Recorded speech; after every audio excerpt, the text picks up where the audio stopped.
Hello, internet friends. Today we are talking about one of my least favorite terms, but my most favorite style obsession, and that is quiet luxury. As some of you guys may know, I absolutely despise using the term quiet luxury. There are so many reasons why I dislike using it. But one of the biggest reasons for me is because this is a style choice that has been spanning over so many decades, so many different eras, so many different style icons have embodied this look, and I think everybody should have the ability and the access to put these looks together. When I think of decades and timeless look, I think of the 1930s, elegant, Hollywood style. I think of the 1940s, I think of Ingrid Bergman, I think of Lauren Bacall. When I think of 1950s, 1960s, I think of Audrey Hepburn and Slim Keith and their ultimate cool girl look with those like cigarette tight fitted pants. And then I get to the 1970s and I think, well, okay, 70s and Y2K, kind of the same. It's like all of a sudden all this like fashion just exploded and got fun, which we love that around here, but it's kind of hard to find like minimal, timeless, classic looks in the 1970s. It was there, you gotta dig a little bit deeper, but you can find it. And then you get into the 80s and the 90s and you have those classic preppy looks. The 90s though, okay? The 90s is what's going on right now. You have that classic, effortless, just well put together, polished look that just screams, I have good fashion sense. We got Princess Diana, we got Carolyn Bessette, we got pretty much any model off duty in the 90s. I mean, you can pull so much inspiration from that time period. I think if you can follow the style of timeless, effortless chic, you can really narrow down a well thought out, well pieced together, great quality wardrobe. So in today's video, I want to break down 3 things that go into timeless, effortless, classic looks. That's so many words. I should probably pare that down to an easier way. I'm not gonna call it quiet luxury though. I'm not gonna do it. I'm not gonna do it. First and foremost though, I do wanna say a quick thank you and shout out to Quince for working with me on this video. One of my biggest things is quality. Quality clothes is all I am willing to put into my wardrobe. When I read a little bit more about Quince and what they stand for, I aligned with it so much and so well. The people who started Quince also worked retail, they worked for luxury brands, and they knew how frustrating it was as an average consumer to be looking for quality clothes and not find anything in their price point. And that just aligned with me so much. As someone who formerly worked for a high-end clothing department store, I felt this so much. So many of their clothes were out of my price point. It is so frustrating to live in a time period where fast fashion and consumerism is rampant. Planned obsolescence is just a known fact in fashion and retail, and finding good quality clothes is out of most people's price brackets. So when Quince asked me to partner with them, I was so excited, and the more I did a deep dive into their brand, the more and more I just fell in love with them and their values. Today I'm going to be breaking this video down into 3 parts. The first one is going to be what I look for when it comes to quality clothing. The second one is going to be how I style said clothing. And the third one is going to be how I care for these pieces. So without further ado, let's jump into styling effortless looks, things that are just going to elevate your wardrobe. Okay, first and foremost, what do I look for in quality clothes? Now, I have done a whole video where I went thrifting, specifically looking for quality, and I did a pretty decent breakdown in that video, but I do want to give a couple tips when it comes to online shopping for quality, because a lot of times in situations like this, you don't actually have a store that you can go to pick out these items. First and foremost, what I look for is the content, the overall make of the item. If it is 100% something, that means you probably have a pretty solid piece. If it is like 80 to 90% with a small amount of polyester in it, still okay, especially if it's cotton. But if we're talking cashmere pieces, I definitely recommend looking for 100% or even like 80 to 90%. Typically what'll happen when you're online shopping is you'll find stuff that is 10% cashmere and not realize the make of it is mostly acrylic, and that's really when you're gonna get that wear and tear on an item that much faster. So take a long time to look over what the fibers are made of. Synthetic fibers aren't always a deal breaker, but I do highly recommend looking for something that has more natural fibers at a higher percentage. The next thing is the cut of the items. Now for me, when I take a look at silk cuts or anything that is going to be a dress or a skirt style, I always like to look for a bias cut. Bias cut is just going to fit and hug your body so much better than just a plain cut dress, especially when you think in terms of a slinky style or a silk blouse. You want it to be cut on the bias. Also, if you're looking at tops, as far as silk goes, I definitely recommend looking for something that has like a tailored fit to it. That will always tend to hug your body that much better and just give it that richer look, if you will. And my last bit of advice comes more down to the website itself that you are shopping on. I think this is a twofold piece of advice. But one, what does the website look like? There are so many websites out there these days that you can just tell instantly they are so scammy. Are all of the photos in-house photos, or are they outsourced by some other company? This typically means that they are boutique sourcing. Boutique sourcing means they don't have any hand in their products. They are buying this from a third-party company. So if you see something that just like, it's a hodgepodge of designs. One is maybe a in-studio photograph, and the next is maybe something that it looks like they pulled it off of Instagram. And then the photo after that is a flat lay or something like that. Like nothing is cohesive about the website. This typically means you are going to get scammed. I never recommend shopping on a website that just doesn't make sense. If it looks messy, it's a messy brand, I guarantee it. And then the other piece of advice is, do they have reviews? That is one of my favorite parts about Quince's website, is there are so many reviews available for you to see how those items look on another person. It's like a new age way of crowdsourcing. So it is my absolute favorite thing to look for on a website if I am online shopping. That is going to always be a telltale way to see how fit is going to be and how the overall quality of the pieces are. Okay, now let's do my favorite part of the video and let's style some pieces. You will quickly learn and see I have already mentioned Lauren Bacall and Slim Keith, two of my favorite fashion icons, so I'm definitely going to be channeling some of their looks today. Okay, so let's dive into this. Some of these looks are going to be from Quince, and I will go ahead and put them down below, and some of these looks are going to be thrifted pieces that I have in my wardrobe that just, you know, mesh together so well. Okay, first up, the look that I have on right now. These boots have been one of the best purchases that I made in the last year. They are so fantastic for such a classic, timeless dressing. And then you want to talk about a little bit of Slim Keith and Audrey Hepburn. Trust me, stretch pants, not skinny jeans. We're not doing the skinny jeans around here.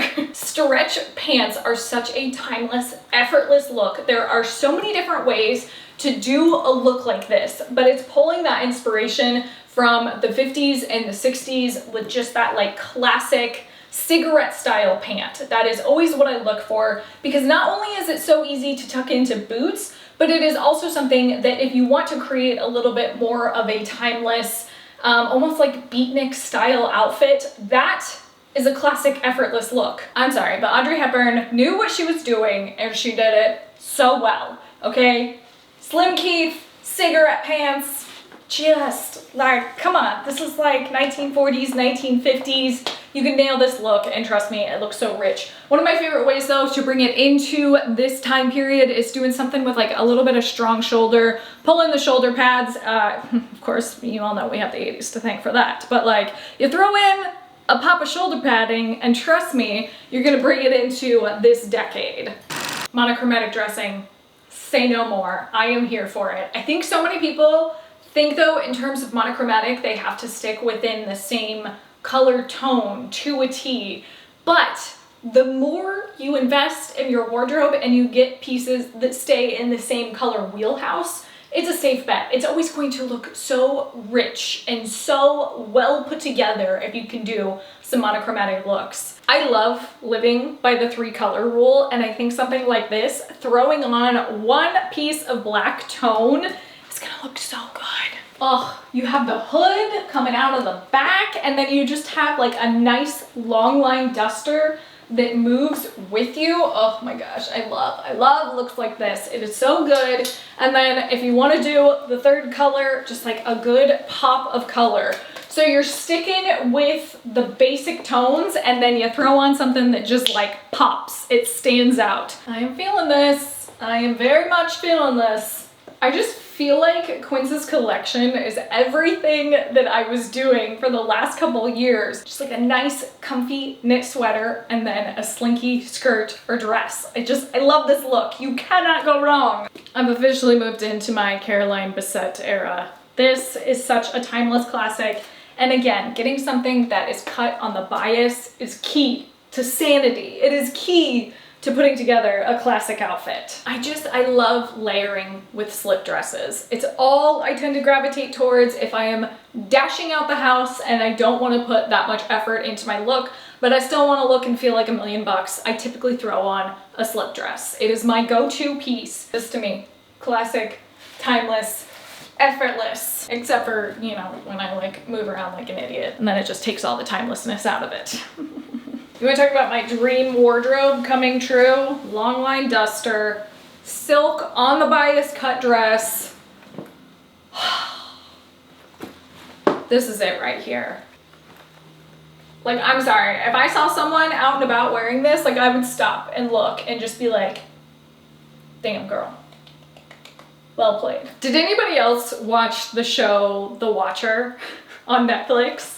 I did an entire Thrift With Me episode dedicated to that series and Naomi Watts' outfits. Her wardrobe was a masterpiece. There were entire news articles written about that wardrobe. I feel like every piece that I've put on so far just embodies and matches that entire wardrobe, and I freaking love it. I love it so much. It's like every piece just magically, miraculously goes together and looks so good. Now this look is easily one of my favorites. It's totally unfinished right now, but stay with me. So this is taking a classic look from someone like Lauren Bacall, where the menswear finally started to trickle into fashion and just really ties it in with a modern twist. So we got a chunky metal hardware belt on, and my favorite thing, my absolute favorite thing to do with baggy pants or pants that have like a lot of excess tapering going on is to tuck them in to the shoes. It is such a good look. Now this brings it into a more modern wear, kind of almost like utilitarian style look. I absolutely love this. This is always my go-to when it comes to just like excellent dressing, throwing on a look that is timeless and classic, but making it my own and updating it and bringing it into the new decade. Ugh. I'm sorry, but this is like an instant classic, an instant timeless vibe. And just look at the drape, like that's where it is. This is menswear dressing and just making it your own. Adding in the elements that make you feel elevated, timeless, classic. I'm sorry, but the possibilities are just endless. It's like I'm keeping it going here. I love it. Okay, now let's talk about cleaning these items, because trust me, dipping your feet into the world of luxurious fabrics can be a little intimidating. In my 20s, I didn't own anything that was cashmere or silk because I was too afraid to wash it and care for it. There are definitely ways around caring for delicate fibers like this. Obviously, taking stuff to the dry cleaner is a bit pricey, very expensive. I highly recommend learning a little bit about hand washing and caring for these garments at home. I use the laundress for my wool and cashmere pieces. I either do this on delicate hand wash in the washing machine, depending on what items I'm washing. A lot of my vintage pieces, I am okay with throwing in on a delicate hand wash cycle. It also depends on the washing machine. When I lived in Los Angeles, I would have never in a million years dreamed of putting these in like the local laundromat washing machines. I'm pretty sure the washing machines in my old apartment were from the 1980s, so no, I just wouldn't have done that. However, the newer washing machines have a lot better features that are built for garments like this. Also, a mesh bag goes a long way. Throwing your silk items in something like this and washing it on delicate. I also have a little collapsible tub that I use quite often for hand washing my pieces. especially if I need to soak an item or something like that. Those tubs work fantastic, and you can find them on Amazon. Caring for cashmere pieces, I also recommend getting something to depill items. Actually, I want to show you guys this. Let me go grab it. I do not recommend those little handheld things that you depill with. Don't do those, especially on cashmere, because they will snag the fabric. I recommend like a small razor, like, you know, like these are the ones that you just like, like face razor thing. They're fantastic in instances like that where you just need to kind of like lightly depill. Just, you know, like don't use the same razor that you use on your face on the sweater. Get like, you know, keep them separate. Don't do that. I just really can't recommend enough some kind of shampoo for cashmere fibers because they're hair, you know, like you need to care for them the same way that you would care for your hair. One thing to note is with cashmere, you can go a lot longer without washing your items. They repel sweat and they don't collect the dirt the same way other fabrics do. So you can go like 4, 5, 6, I don't even know how many washes you can go. I don't wash my cashmere stuff that often, so yeah, just don't feel like you need to wash them every single time you wear them. That is it for today's video. Thank you so much again, Quince, for partnering with me on this video. I had so much fun putting together these looks. There is just something so timeless about a good quality piece. It just gives you that boost of confidence knowing that you're wearing something that's gonna last you a lifetime and also looks and feels like $1,000,000. They also give me a 10% off discount code that I will leave down below on your first order. Everything will be linked down there. And as always, thank you so much for watching. If you guys are new around here, I might have a couple extra videos for you right here, and I'll see you in the next one. Bye.